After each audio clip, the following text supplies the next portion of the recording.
Hello मित्रों, आज हम सब फिर एक नए वीडियो के साथ क्लास की शुरुआत करते हैं।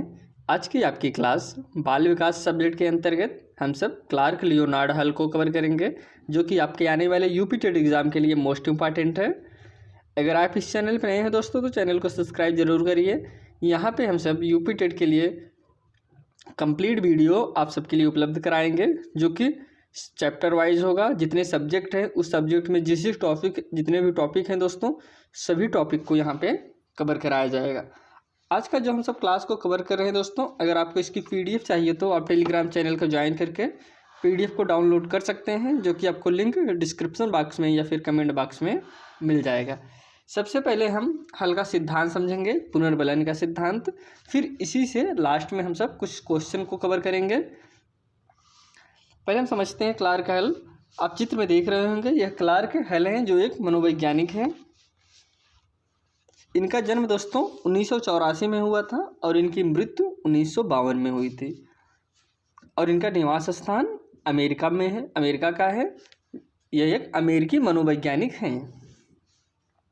इनकी यह पुस्तक है दोस्तों, जो बहुत ही इम्पॉर्टेंट है, प्रिंसिपल ऑफ बिहेवियर, व्यवहार के सिद्धांत। यह इनकी पुस्तक थी। जो यह सिद्धांत था दोस्तों, इसका सिद्धांत का प्रतिपादन इन्होंने इसी पुस्तक में किया था। अभी हम आगे समझते हैं। इनका जो प्रयोग था दोस्तों, वह बिल्ली और चूहे पर दोनों पे था, लेकिन ज़्यादा इम्पोर्टेंट का चूहे पे है। लेकिन ये प्रयोग जो है बिल्ली पर भी किए थे और चूहे पर भी किए थे। इनका जो पूरा नाम है दोस्तों, क्लार्क लियोनार्ड हल है, जैसे कि हमने शुरू में ही बताया। यहाँ पे कुछ इंपॉर्टेंट पॉइंट है। अधिगम के प्रबलन सिद्धांत का प्रतिपादन हल के द्वारा 1915 में किया गया था। कितने में दोस्तों? 1915 में किया गया था। इन्होंने अपनी पुस्तक प्रिंसिपल ऑफ बिहेवियर में किया था। यह यहाँ पे आप देख रहे हो, अधिगम का प्रबलन का सिद्धांत लिखा है, यहाँ पुनर्बलन, दोनों एक ही। अब दोनों एक ही इनका सिद्धांत का नाम है। अभी आगे हम इसको कन्फर्म करते हैं। या आप ऐसा भी कह सकते हैं कि जो पुनर्बलन का सिद्धांत था, इसका प्रतिपादन 1915 में किया गया था। इन्होंने अपनी पुस्तक प्रिंसिपल ऑफ बिहेवियर में किया था। यह दूसरा नाम देकर आप कन्फ्यूजन ना होइएगा, यह भी इन्हीं सिद्धांत का उपनाम है, अधिगम के प्रबलन का सिद्धांत। चलिए हम सब आगे बढ़ते हैं। अब यहाँ पे हम सबसे पहले यहाँ पे समझ लेते हैं कि इनके जो सिद्धांत था पुनर्बलन का सिद्धांत, इन्होंने उसके और जो अन्य नाम है, ज़्यादातर एग्जामों में यही घुमा देता है कि इसके दूसरा कोई नाम दे दिया। बच्चे कन्फ्यूज हो जाते हैं कि हम तो पढ़े थे पुनर्बलन का सिद्धांत, इसमें तो वो तो सिद्धांत है ही नहीं, दूसरा कोई सिद्धांत है। तो यहाँ पे हम सब जितने भी आपके मनोवैज्ञानिक पढ़ाए हैं, थॉर्नडाइक, स्किनर, पावलोव, सभी के जो उपनाम थे वहाँ उसको हम जरूर कवर कराए थे। तो यहाँ पे हल आज हमारा सबके क्लास में चल रहा है, तो फिर हल को भी हम समझते हैं, इनके जो सिद्धांत के अन्य नाम हैं उसको। इनके सिद्धांत का नाम दोस्तों आप आवश्यकता अवकलन का सिद्धांत के नाम से भी जानते थे, सबलीकरण का सिद्धांत, प्ररोध न्यूनता सिद्धांत, प्ररोध या चालक या फिर अंतर्नोद सिद्धांत, गणितीय सिद्धांत और प्रबलन या प्रोत्साहन का सिद्धांत। यह दोस्तों हल के सिद्धांत के अन्य नाम हैं, जो कि आपके एग्जाम के पॉइंट ऑफ व्यू से अति महत्वपूर्ण है। अब कभी कभी यही पूछ लेता है कि प्रबलीकरण सिद्धांत का प्रतिपादन किसने किया। तो अगर आप जानते रहेंगे तो यह आपको जानना होगा कि यह इसका सिद्धांत का प्रतिपादन आपके हल महोदय ने किया था। अभी हम आगे और इनके प्रयोग के बारे में चर्चा करते हैं। इनका जो सिद्धांत का निष्कर्ष है, क्या यह सिद्धांत इनका निष्कर्ष निकालता है, क्योंकि ये सिद्धांत इसका मतलब क्या था, इसको हम समझते हैं।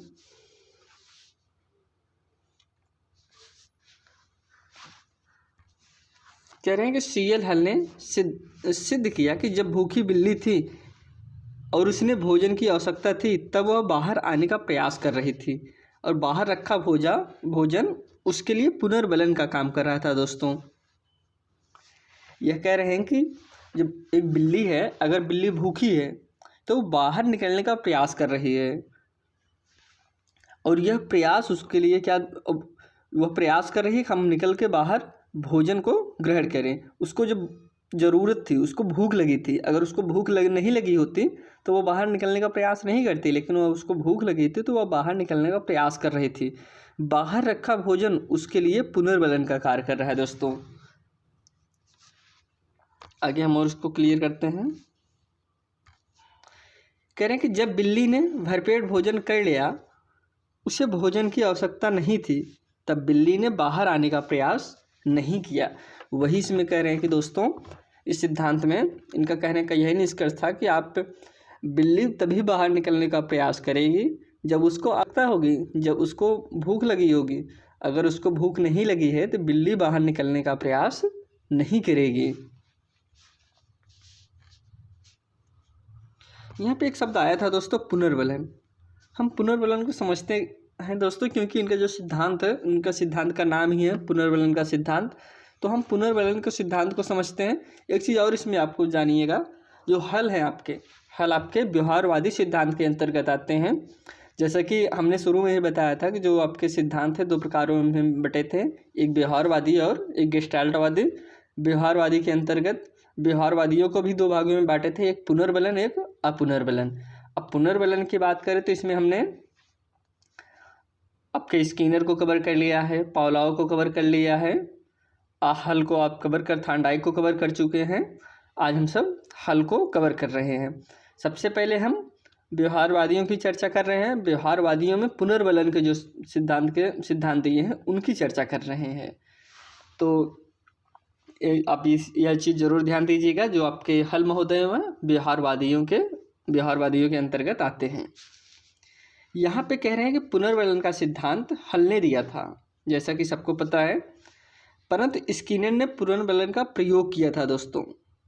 हमने वहाँ जो आपका स्किनर का भी इसके पहले जो कवर कराए थे, तो वहाँ पे भी हमने बताया था कि जो पुनर्बलन का सिद्धांत है इसका प्रतिपादन दोस्तों हल ने किया था, लेकिन इसका प्रयोग जो है आपके स्किनर महोदय ने किया था। यहाँ पे कह रहे हैं हल ने अपने सिद्धांत में पुनर्बलन का प्रयोग नहीं किया था, या फिर आप ऐसा कह सकते हैं कि जो हल थे इन्होंने सिद्धांत तो दे दिया कि पुनर्बलन का सिद्धांत, लेकिन उसका प्रयोग जो है नहीं किए, उसका यूज नहीं किए, उसको महत्व कम दिए। लेकिन जो आपके स्किनर महोदय थे इन्होंने सिद्धांत तो नहीं दिया, लेकिन पुनर्बलन को बहुत ज़्यादा महत्व दिया है। वही कह रहे हैं कि सिद्धांत का प्रतिपादन आपके हल ने किया था, लेकिन इसका उपयोग जो है आपके स्किनर महोदय ने किया था।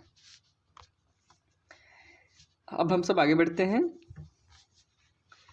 हल का कहना था कि व्यक्ति या प्राणी उसी कार्य को सीखता है जिससे उसकी किसी आवश्यकता की पूर्ति होती है, उसकी ज़रूरत की पूर्ति होती है। हल का यही कहना था, व्यक्ति या प्राणी उसी कार्य को सीखता है जिससे उसकी किसी कार्य की पूर्ति होती है। जाहिर सी बात है दोस्तों, बिल्ली बाहर तभी निकलेगी जब उसे भूख रहेगी, उसकी आवश्यकता है, उसको भूख लगी है, उसको भोजन की आवश्यकता है, तभी वह बाहर निकलने का प्रयास करेगी। अगर वो अगर उसका पेट भरा हुआ है तो वो बाहर निकलने का प्रयास नहीं करेगी। यहाँ पे वही सिद्ध कर रहे हैं कि कोई भी प्राणी या व्यक्ति है तभी वह प्रयास करेगा जब उस चीज़ के लिए उसकी ज़रूरत रहेगी, किसी चीज़ के लिए, जिस चीज़ के लिए वह प्रयास करेगा। जाहिर सी बात है दोस्तों, अभी आपके लिए भी आप पैसा एग्ज़ाम की तैयारी करिए जिसमें जो सब्जेक्ट ना पूछा जाए, आप किसी चीज़ की तैयारी कर रहे हैं किसी भी एग्ज़ाम के लिए, तो फिर उस चीज़ को आप नहीं पढ़ेंगे जो चीज़ उस एग्ज़ाम में नहीं पूछा जाएगा, आप वही सब्जेक्ट को कवर करेंगे जो आपके उस एग्ज़ाम में पूछा जाएगा। आप उस चीज़ पे नहीं फोकस करेंगे, वही करेंगे जिसकी आवश्यकता होती है, जिसकी ज़रूरत होती है, उसी कार्य को सीखता है। ये सिद्धांत स्वसिद्ध मान्यताओं पर आधारित है दोस्तों। हल ने 17 स्वसिद्ध मान्यताओं का प्रतिपादन किया था। 17 स्वसिद्ध मान्यताओं के आधार पर 1 से 33 प्रमेयों का स्पष्टीकरण किया था। जैसा कि हमने शुरू में बताया, इसे हम गणितीय सिद्धांत के भी नाम से जानते हैं। तो इसीलिए जानते हैं क्योंकि इन्होंने 1 से 33 प्रमेयों का स्पष्टीकरण किया था। इनका मानना था कि सीखना आवश्यकता की पूर्ति के फलस्वरूप होता है। जो अब सीखना होता है दोस्तों, जिस प्रकार से हमारी आवश्यकता होती है उसी प्रकार से हम सीखने का प्रयास करते हैं।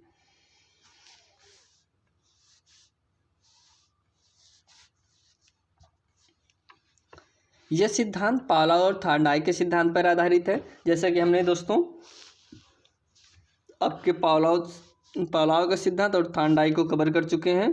उसमें हमने बताया था कि किस तरह से पावलोव ने अपने सिद्धांत का प्रतिपादन किया और थॉर्नडाइक ने किया। यह जो सिद्धांत है, हल का सिद्धांत है, पुनर्बलन का सिद्धांत, यह भी दोस्तों उनके पावलोव और थॉर्नडाइक के सिद्धांत पर ही आधारित है।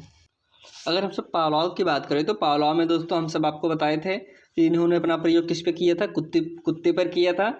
इन्होंने कुत्ते को उत्तेजना को बारे में निष्कर्ष निकाला था, उस पर सिद्धांत दिया था। उन्हें सब भोजन दिखाने के बाद उसके अंदर किस प्रकार से उत्तेजना आएगी, उस अपने सिद्धांत में इसी का निष्कर्ष निकाले थे। इन्होंने कुत्ते पर प्रयोग किया, कुत्ते को लार ग्रंथियों को इकट्ठा कर रहे थे, उससे पहले हम उद्दीपक दिखाने के बाद कैसा व्यवहार करता है, फिर घंटे बजाने का, इस प्रकार से इन्होंने अपने सिद्धांत को सिद्ध किया था, जिसकी क्लास हम आपके इस पर अपलोड कर चुके हैं। अब हम थॉर्नडाइक की बात करें। थॉर्नडाइक ने प्रयोग किया था बिल्ली पर।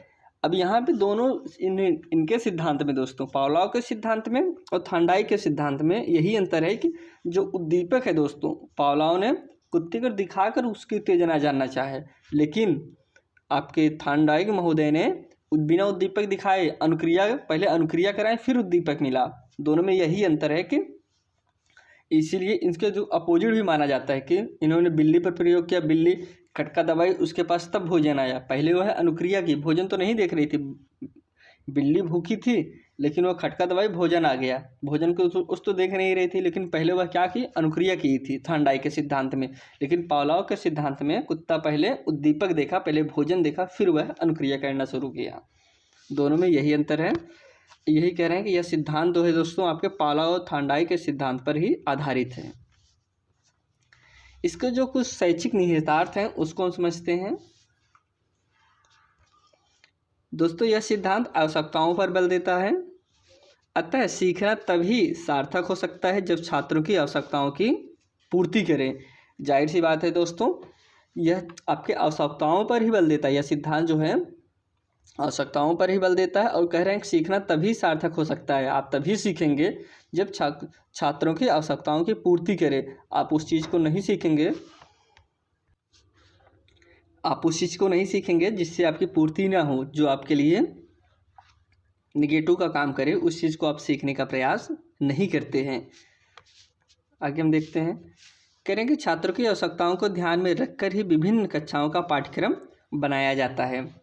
जाहिर सी बात है दोस्तों, छात्राओं की अगर जो चीज़ आ रहा है, जो चीज़ उनका सिलेबस है, उसी को ध्यान में रख के बनाइए। छात्रों की आवश्यकताओं को समझ के ध्यान में बनाइए। ऐसा नहीं कि आप उनको प्राइमरी का लेवल सिलेबस बना रहे हैं, प्राइमरी की चीज़ें आप जूनियर की चीज़ें उसमें भर दें या फिर इंटर हाई स्कूल की चीज़ें उसमें भर दें, तो फिर वो बच्चा नहीं सीख पाएगा, नहीं समझ पाएगा। इसीलिए छात्रों की आवश्यकताओं को ध्यान में रखकर ही जो है कक्षाओं का पाठ्यक्रम बनाना चाहिए। पुनर्बलन पर विशेष ध्यान देना चाहिए दोस्तों। इसके जो शैक्षिक निहितार्थ हैं यही कहते हैं कि पुनर्बलन पर विशेष ध्यान देना चाहिए। आगे कह रहे हैं बालकों को सीखने की प्रेरणा देता है, बालकों को सीखने की प्रेरणा देता है। ये सिद्धांत दोस्तों बालकों को सीखने की प्रेरणा देता है, क्योंकि बालक तभी सीखेगा जब उसकी आवश्यकता रहेगी। आप उसका सिलेबस बनाइए, उसको क्या चीज़, वो किस टॉपिक की पढ़ना चाहता है, किस टॉपिक में उसका इंटरेस्ट है, यह सब देख अगर आप सिलेबस बनाएंगे तो वह जाहिर सी बात है वह जल्दी सीखेगा और सीखने में उसका रुचि रहेगी। कह रहे हैं कि यह सिद्धांत उच्च स्तर के लिए अधिक उपयोगी है। जो उनका सिद्धांत है दोस्तों वह उच्च स्तर पर बहुत ही ज़्यादा उपयोगी साबित हुआ था। अगर इनके पुनर्बलन के प्रकार बताएं, इन्होंने हर टॉपिक पे पुनर्बलन को ही महत्व दिया है, तो हम इनके पुनर्बलन को समझते हैं कि पुनर्बलन कितने प्रकार से बताए थे। इन्होंने पुनर्बलन दोस्तों दो प्रकार से बताए थे। एक आपका बताए थे सतत पुनर्बलन, एक आपका बताए थे असतत या फिर आंशिक पुनर्बलन। हम इन दोनों को समझते हैं। आप सतत पुनर्बलन किसे कहेंगे, आंशिक पुनर्बलन किसे कहेंगे। यहाँ पे कह रहे हैं कि एक बालक को 5 प्रश्न हल करने के लिए दिए गए और 5 प्रश्न पर पर ही उसे लगातार पुनर्बलन, शाबाश तू तो होशियार बच्चा है, इस क्लास का टॉपर है, ऐसा पुनर्बलन देना सतत पुनर्बलन है। मतलब लगातार आपने 5 क्वेश्चन दिया, हर क्वेश्चन पे लगा लिया, अब बहुत बढ़िया, बहुत शाबाश, तू लगा लेगा तो बहुत बढ़िया है, इस तरीके से पुनर्बलन देना ये सतत है, जो कि लगातार देना। और अगर हम सब असतत की बात करें तो जैसे कर्मचारी को महीने के अंत में सैलरी देना, अर्थात 6 टाइम पर पुनर्बलन प्राप्त होना असतत पुनर्बलन कहलाता है। जो दोस्तों, जैसे हम सब जो पुनर्बलन लगातार देते हैं वह आपका सतत होता है, जो लास्ट में दिया जाता है वह आपका असतत पुनर्बलन या फिर आंशिक पुनर्बलन होता है। इन्होंने यह पुनर्बलन के प्रकार बताए। यह तो प्रकार थे इनके, जो कि बहुत ही महत्वपूर्ण है, एग्जाम में काफ़ी बार पूछा गया कि पुनर्बलन के कितने प्रकार बताए हैं। तो आप ध्यान दीजिए, हल महोदय ने पुनर्बलन के 2 प्रकार ही बताए थे, सतत और असतत या फिर आंशिक पुनर्बलन। यहाँ पे नीचे हम उदाहरण के जरिए समझ चुके हैं, इसमें आपका क्लियर ही हो गया होगा। चलिए हम सब आगे बढ़ते हैं। यहाँ पे हम सब दोस्तों पुनर्बलन के सिद्धांत के बारे में अब चर्चा करते हैं। ये उनका सिद्धांत था, कितने प्रकार से थे। जो पुनर्बलन का सिद्धांत है दोस्तों वह 2 प्रकार के बताए थे। पहला एक है सकारात्मक पुनर्बलन, दूसरा है नकारात्मक पुनर्बलन। अगर हम सकारात्मक पुनर्बलन की बात करें तो भी आपको हम बताते हैं कैसे, किस चीज़ को आप सकारात्मक के अंतर्गत रखेंगे और किस चीज़ को आप नकारात्मक के अंतर्गत रखेंगे। जैसे कि इसके पहले हमने जो क्लास को कवर कराया था वो आपके थर्नडाइक की क्लास थी।